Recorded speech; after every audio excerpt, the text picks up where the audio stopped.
So in the previous lecture, Betaji, we have discussed up to question number 4 for exercise 1.5.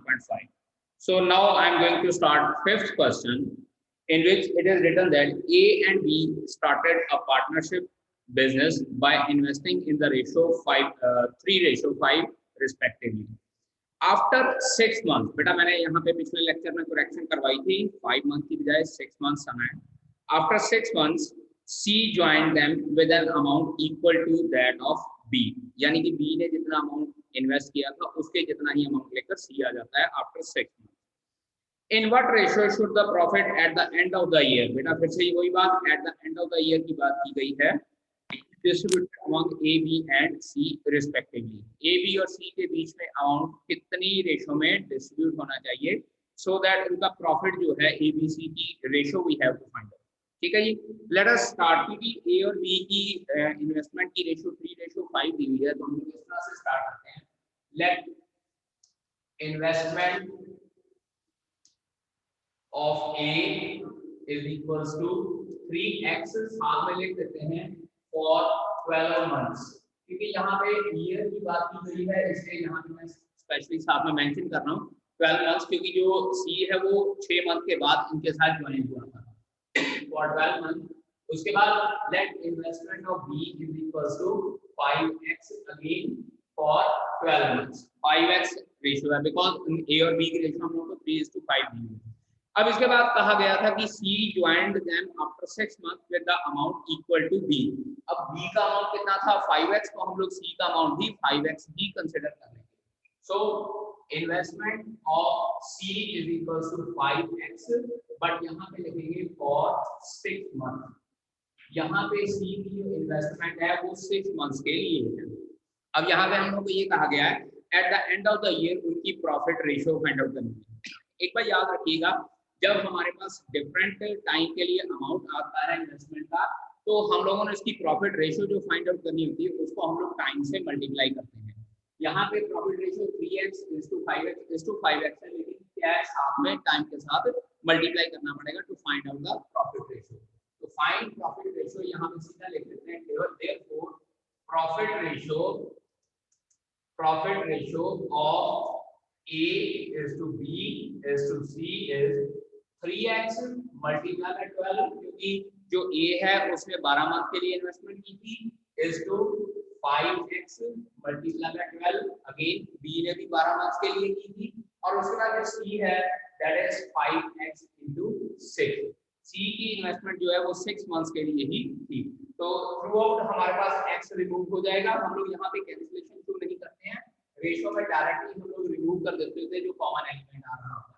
So 3 into 12 is to 5 into 12 is to 5 into 6. अब तीनों ratios में हमारे पास 6 भी common निकलता है, तो हम लोग 6 को भी रिमूव कर देते हैं. सो it will B 3 multiplied by 2 is to 5 multiplied by 2 is to 5 multiplied by 1. It implies हमारे पास क्या आ रहा है 6:10:5. Therefore profit ratio of A is to B is to C. Therefore profit ratio of A is to B is to C is equals to 6:10:5, and that is our answer. बेटा जी now next question, sixth question है हमारे पास. Neeru and Meenu started a business by investing rupees 2 lakh and 1,50,000. Investment of Neeru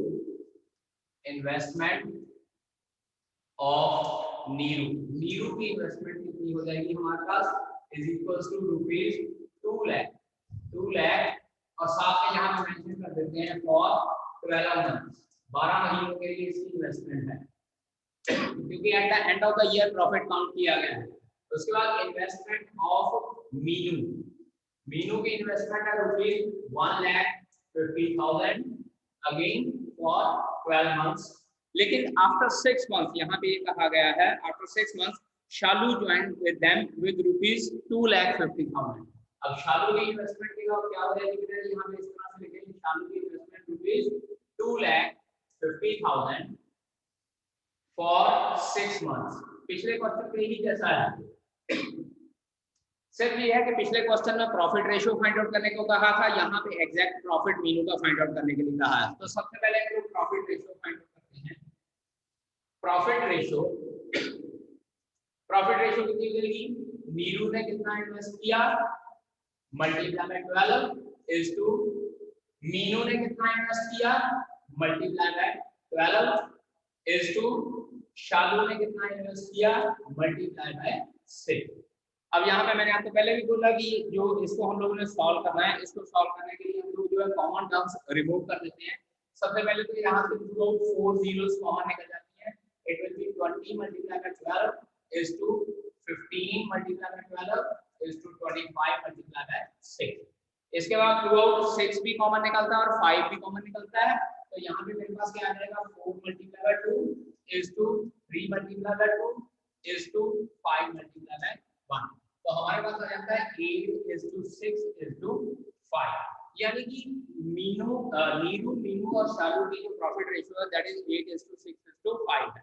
अब इसके बाद मुझे कहा गया total profit also, total profit जो टोटल प्रॉफिट था that was equals to rupees 38,000। Total profit 38,000 हम लोगों को गिवन है और इसके साथ मुझे ये कहा गया था at the end of the year find out the profit earned by Meenu's share in profit find out करना है। therefore इसके बाद बात करते हैं therefore Meenu's share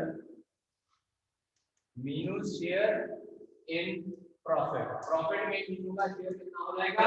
तो बेटा जी मैंने आपको ये बताया था कि जब भी रेशियो की बात की हुई है, अब मीनू का शेयर बिल्कुल सेंटर वाला 6th रेशियो है, तो इसको हम लोग लिखेंगे 6 डिवाइडेड बाय तीनों रेशियोज को ऐड करना है 8 + 6 + 5 मल्टीप्लाई बाय 38,000। टोटल से हम लोगों ने मल्टीप्लाई करना होता है।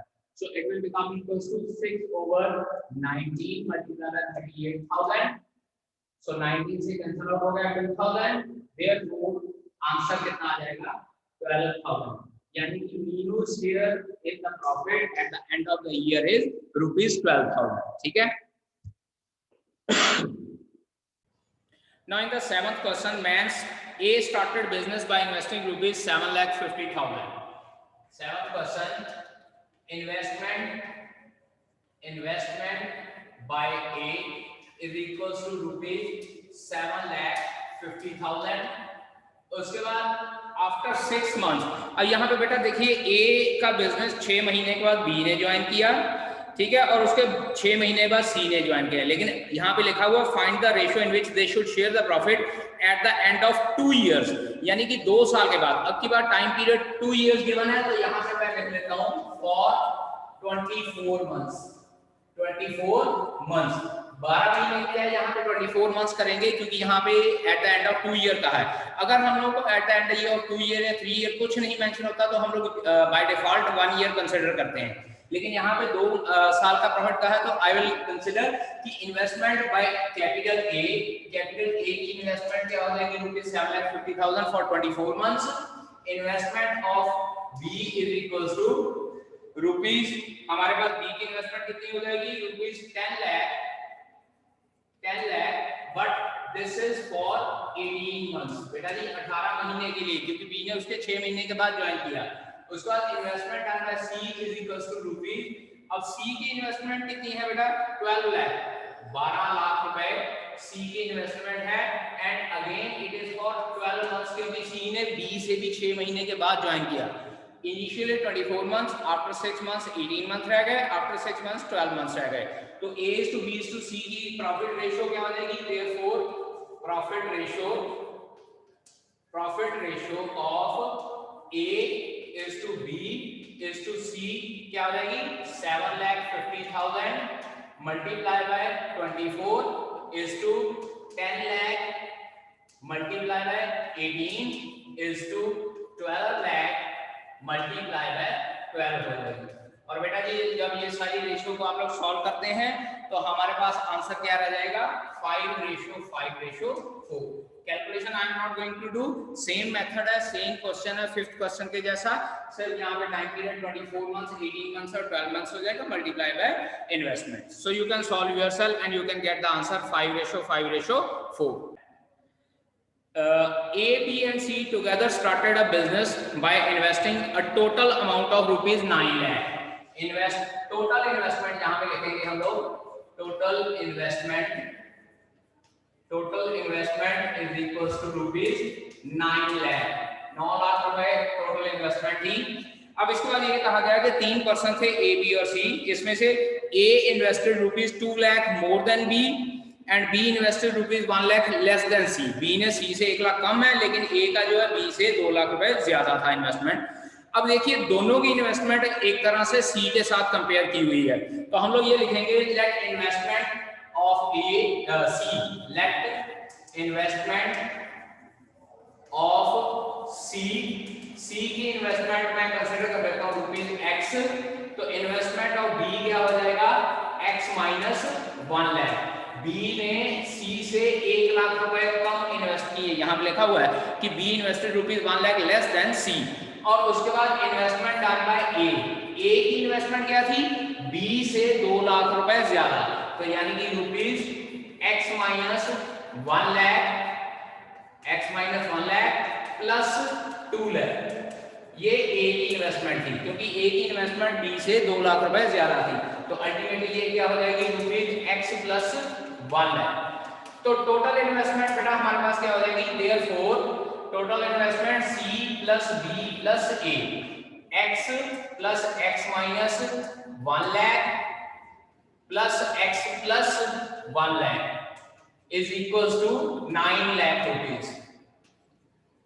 तो ये 1 लाख कैंसल आउट हो जाएगा, so 3x is equals to 9 lakh rupees, so x will be equals to rupees 3 lakh. x की इन्वेस्टमेंट 3 लाख थी. अब ये x हम लोगों ने क्या कंसीडर किया था, investment of C, investment of C, ये C की इन्वेस्टमेंट थी. Therefore investment of B, B की इन्वेस्टमेंट क्या हो जाएगी रुपीज 2 लाख, क्योंकि B की इन्वेस्टमेंट C से 1 लाख रुपए कम थी. तो इन्वेस्टमेंट ऑफ कैपिटल A क्या हो जाएगी हमारे पास rupees 4 lakh which is 2 lakh more than B. तो ये हमारे पास तीनों की इन्वेस्टमेंट होगी, C की इन्वेस्टमेंट 3 लाख, B की इन्वेस्टमेंट 2 लाख और A की इन्वेस्टमेंट 4 लाख. अब इसके बाद हमको ये कहा गया है कि if the profit at the end of year rupees 27,000 find C share. अब C का शेयर फाइंड आउट करना, तो पहले इनकी प्रॉफिट रेशियो फाइंड आउट करते हैं. Therefore profit ratio of A is to B is to C, of A is to B is to C. A, B और C की प्रॉफिट रेशियो हमारे पास क्या हो जाएगी, A was 4 lakh and B was 2 lakh and C was 3 lakh. तो अगर हम लोग इनकी प्रॉफिट रेशियो फाइंड आउट करते हैं which comes out to be 4:2:3. तो अब C की रेशियो हमारे पास क्या आ रही है 3 यूनिट्स है और टोटल प्रॉफिट 27,000 है. Therefore profit share of C ये क्या हो जाएगा हमारे पास 3/4 + 2 + 3 मल्टीप्लाई बाय 27,000 और ये कैंसिल आउट हो गया. 3/9 × 27,000 आ जाएगा और इसको सॉल्व करते हैं तो रुपीज 9,000 इज आवर आंसर. यानी कि C का शेयर हमारे पास कितना आ जाता है 9,000 रुपीज. ठीक है. In 9th question, it is given that 3 partners A, B and C shared the profit in a business in the ratio 8:9:10 respectively. If A, B and C invested the money for 12 months, 9 months and 6 months respectively, find the ratio of their investments respectively. अब की बार profit ratio given है, time given है, लेकिन हम लोगों ने investment की ratio find out करनी है. पहले हम लोग क्वेश्चन कर रहे थे इन्वेस्टमेंट के साथ टाइम को मल्टीप्लाई करके प्रॉफिट की रेशियो फाइंड आउट कर रहे थे. अब हम लोग को प्रॉफिट रेशियो गिवन है, we need to find out the investment ratio. So write down let investment of A, B and C, let investment of A, B and C be X, Y and Z for 12 months. A की investment 12 months के लिए थी, B की investment थी 9 months, 9 months and सी की investment थी 6 months respectively, 6 months respectively. A की investment थी x unit for 12 month, B की इन्वेस्टमेंट थी y यूनिट फॉर 9 मंथ और सी की इन्वेस्टमेंट थी z unit for 6 months respectively. Therefore profit ratio क्या हो जाएगी हमारे पास, प्रॉफिट रेशियो भी इसी तरह से हम लोग क्या करते थे, investment multiply by time, that is 12x is to investment multiplied by time, 9y is to 6z। याद कीजिए इन्वेस्टमेंट रेशियो के साथ प्रॉफिट रेशियो हमारे पास किस तरह से आती थी, investment multiply by time, investment multiply by time and investment multiply by time. This is the profit ratio. अब प्रॉफिट रेशियो के बाद हम लोग को ये कहा गया कि इन्वेस्टमेंट रेशियो फाइंड आउट करनी है, means to say we need to find out x is to y is to z। अब मैं क्या करता हूं, पहले ये दोनों रेशियो कंसीडर कर लेता हूं। It implies 12x is equals to 9y और यहाँ पे ये कह सकते हैं x is equals to 9 by 12y और we can say that x is equals to 3 by 4y। अब इसके बाद मैं इन दोनों को कंसीडर करता हूँ, 9y is to 6z, यहाँ से 9y over 6 is equals to z और यहाँ पे हम लोग ये कंसीडर कर सकते हैं कि 3 by 2y is equals to z। क्योंकि मुझे x is to y is to z find out करना है तो मैं बाकी की दोनों रेशियोज को y की फॉर्म में निकाल लेता हूँ। Therefore अब की बात मैं करूंगा, therefore x is to y is to z, यानी कि इन्वेस्टमेंट की रेशियो फाइंड आउट करनी है। x की value in terms of y क्या आई थी, 3 by 4y is to y को y ही रहने दिया is to 3 by 2z। Check कीजिए 3 by 4 is to this one। एक मिनट बेटा होल्ड कीजिएगा। अब यहाँ पे एक और चीज मैं थोड़ा सा भूल गया हूँ, 3 पार्टनर्स हैव द रेशियो 8:9।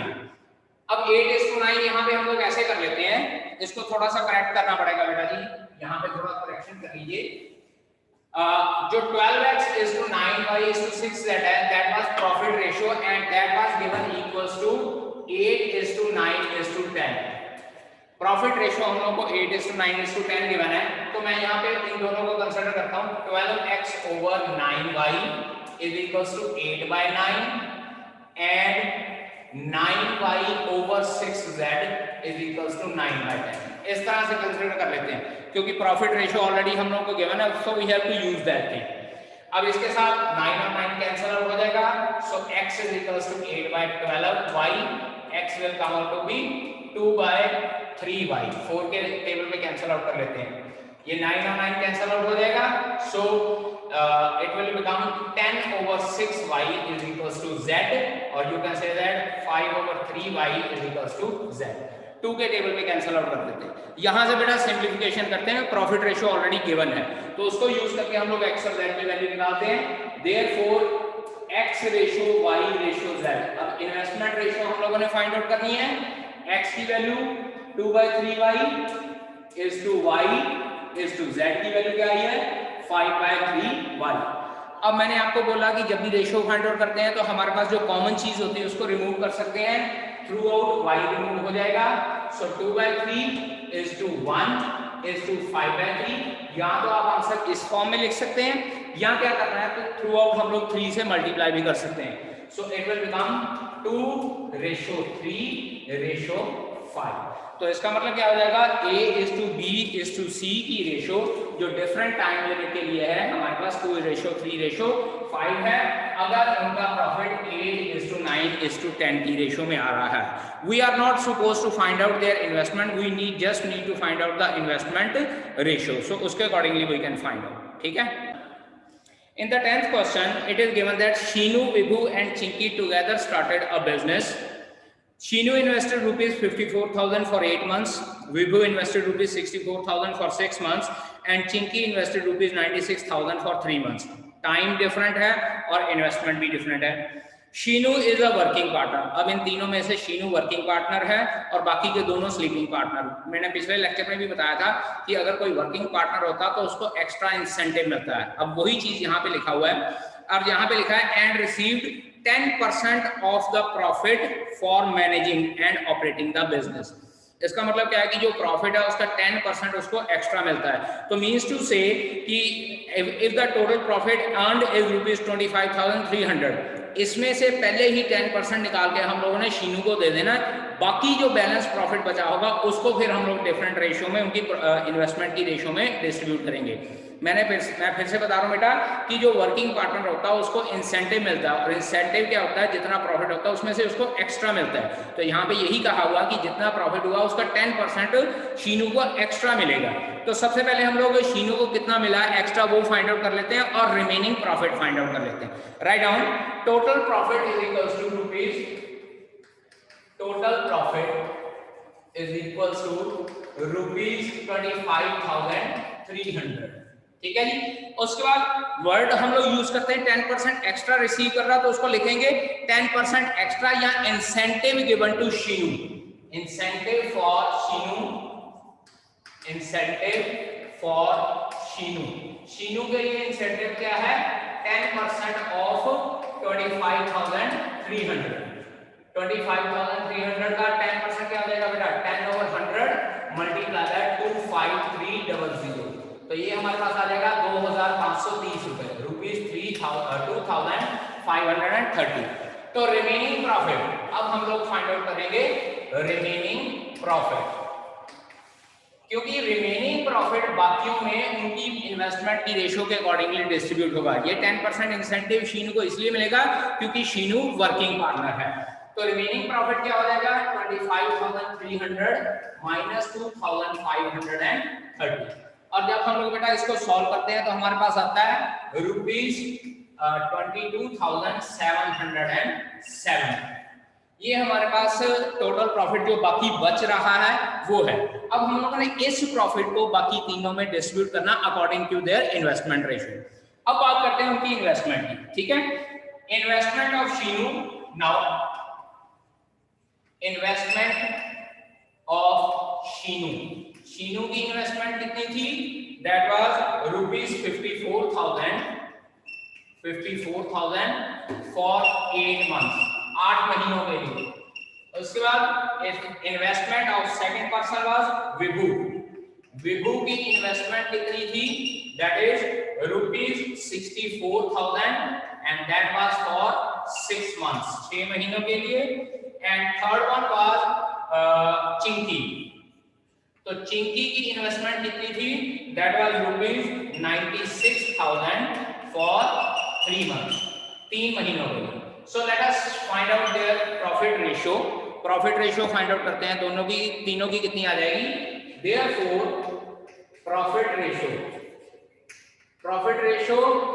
कितनी हो जाएगी, 54,000 मल्टीप्लाई बाय 8 महीनों के लिए is to 64,000 multiply by 6 is to 96,000 multiply by 3। पहले तो 3 जीरोस रिमूव हो जाएंगी, it will be 54 multiply by 8 is to 64 multiplied by 6 is to 96 multiplied by 3। ठीक है जी, यहां से 6 निकल जाएगा, यहां से 8, यहां से 6, यहां से 8, यानी कि 48 कॉमन निकल रहा है। तो यहां पे हमारे पास क्या बच जाएगा, 9 is to 8 is to 2 is into 3। So हमारी जो प्रॉफिट रेशियो है that comes out to be 9 is to 8 is to 6। ये है ये प्रॉफिट रेशियो। अब इसके बाद लिखा हुआ है find Vibhu's share of profit. Therefore Vibhu's profit, Vibhu का प्रॉफिट कितना हो जाएगा बेटा जी, इट विल बी, चेक करिए विभू सेंटर में था, उसकी प्रॉफिट रेशियो 8 थी। सो 8/9 + 8 + 6 मल्टीप्लाई बाय 22,770, क्योंकि 22,770 हमारा प्रॉफिट बचा था। सो it will B 8/723 multiply by 22,770। और जब हम इसको 23 के साथ डिवाइड करते हैं 22,770 को, तो हमारे पास आंसर आता है 8 मल्टीप्लाई बाय 990। सो 8 × 990 हमारे पास कितना आ जाता है, ₹7,920। तो विभू का प्रॉफिट हमारे पास कितना आ रहा है, ₹7,920। ठीक है जी, नोट करिए पुत्र जी। In the 11th question, A, B and C enter into partnership in the ratio 5/2 is to 4/3 is to 7/6. Investment of A is to B is to C, ये थी हमारे पास 5/2 is to 4/3 is to 7/6। अब बेटा ये एक बात है कि जब हमारे पास फ्रैक्शन में रेशियो होती है तो सबसे पहला काम होता है कि we need to convert that fractional ratio into simplified ratio. तो सिंपलीफाइड रेशियो में कन्वर्ट करने के लिए मैं थ्रू आउट 6 से मल्टीप्लाई करता हूं and this will be equals to 15/8/7। 15:8/7 आ जाएगी। Therefore investment of A ये हो जाएगी हमारे पास 15x मान लेते हैं। Investment of B is equals to 8x और investment of C is equals to 7x। ठीक है जी। एंटर तो ये तीनों बिजनेस में इकट्ठे हुए थे इसलिए मैं यहाँ पे टाइम पीरियड नहीं लिख रहा। अब इसके बाद देखिए after 6 months B increases his investment by 25%। After 6 months B increases its investment। B increases investment by 25% of 8x। तो इसको इस तरह से लिख सकते हैं 25/100 into 8x, ये कैंसिल आउट हो जाएगा 4 और अल्टीमेटली 2x। यानी कि 6 महीने तो B ने 8x रुपीस सबमिट करवाए लेकिन आफ्टर 6 मंथ्स उसने क्या है अपनी इन्वेस्टमेंट इंक्रीज कर दी, यानी 8x + 2x क्या हो जाएगा 10x हो जाएगा। पहले 6 मंथ के लिए उसकी इन्वेस्टमेंट 8x, अगले 6 मंथ के लिए उसकी इन्वेस्टमेंट 10x। ठीक है जी। If the profit at the end of the year is ₹62,000, find A's share in profit। तो A का शेयर फाइंड आउट करना है। अब की बार यहाँ पे लिखते हैं नाउ प्रॉफिट रेशियो। अब की बार पहले प्रॉफिट रेशियो फाइंड आउट करते हैं। देखिए जरा यहाँ पे किस तरह से करने जा रहा हूँ मैं। Profit ratio will be 15x multiply by 12। एक साल के लिए A का profit is to 8x into 6। 8x into 6 मतलब क्या है कि 6 महीने के लिए B ने 8x रुपीस समझ रहे थे प्लस 8x + 2x into 6। अगले 6 महीनों के लिए उसने अपनी इंक्रीज कर दी इन्वेस्टमेंट 8x में 2x ऐड कर दिया तो 10x हो गया।